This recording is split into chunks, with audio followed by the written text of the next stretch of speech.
Bonjour à tous. On l'a appris hier, le procès en appel de Frédéric Péchier se tiendra à Lyon en 2026. La date n'a pas encore été fixée par la Cour de cassation, mais on sait déjà que ce ne sera pas à Besançon. La Cour d'appel avait pourtant demandé une dérogation pour que ce dossier hors norme soit rejugé dans la capitale comtoise en raison du très grand nombre de parties civiles. Demande refusée. En première instance, l'ex-anesthésiste avait été condamné à la perpétuité pour avoir empoisonné 30 personnes, dont 12 mortellement. All you need is Lons, le slogan de Lons-le-Saunier va faire peau neuve. Adieu le jeu de mots en lien avec la chanson des Beatles All You Need Is Love. Le nouveau maire et son équipe de communication veulent trouver un autre slogan. L'anglicisme ne convient plus, il ne fait pas le lien avec la ville, selon Cyril Bréraud. L'IVAL, l'indicateur de valeur ajoutée des lycées français, a été publié ce vendredi. Un classement de l'éducation nationale très attendu par certains parents.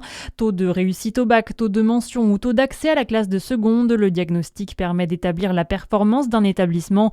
En tête, en Côte d'Or, le lycée privé Notre-Dame, puis le lycée Carnot dans le public à Dijon. Avis aux amateurs de cuisses de grenouille, c'est la saison, mais renseignez-vous bien sur ce qui trône dans votre assiette. La Bourgogne-Franche-Comté est la seule région de France qui mange des grenouilles rousses sauvages, une espèce pourtant protégée. Clémence Lobary. Oui, les branches régionales de la LPO et de France Nature Environnement alertent sur la baisse de population de ces grenouilles. Elles estiment qu'1,8 million grenouilles rousses sont collectées chaque année dans la région à des fins commerciales et alimentaires. Une particularité permise par une dérogation de la préfecture alors que cette espèce est protégée. Les organismes ont donc interpellé le préfet et demandent la mise en place d'une étude pour mesurer l'état des populations de grenouilles et l'effet de cette forte consommation des cuisses. Une étude qui n'a jamais été réalisée pour le moment. Merci Clémence, et à noter que les amphibiens représentent l'espèce de vertébré la plus menacée au monde. En Bourgogne-Franche-Comté, un tiers est en danger d'extinction. Dans le reste de l'actualité, Rima Hassan s'explique après sa garde à vue. L'élue européenne de la France Insoumise est poursuivie pour apologie du terrorisme. Elle sera jugée le 7 juillet prochain, mais les policiers auraient également découvert, selon le parquet, divers produits stupéfiants dans son sac, et notamment, semble-t-il, de la drogue de synthèse. L'eurodéputée reconnaît seulement la présence de CBD qu'elle utilise à des fins médicales.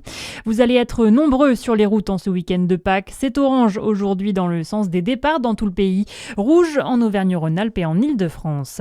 Et puis du rugby pour finir. Hier soir, en ouverture de la 25e journée de Pro D2, Valence Roman l'a emporté contre Grenoble.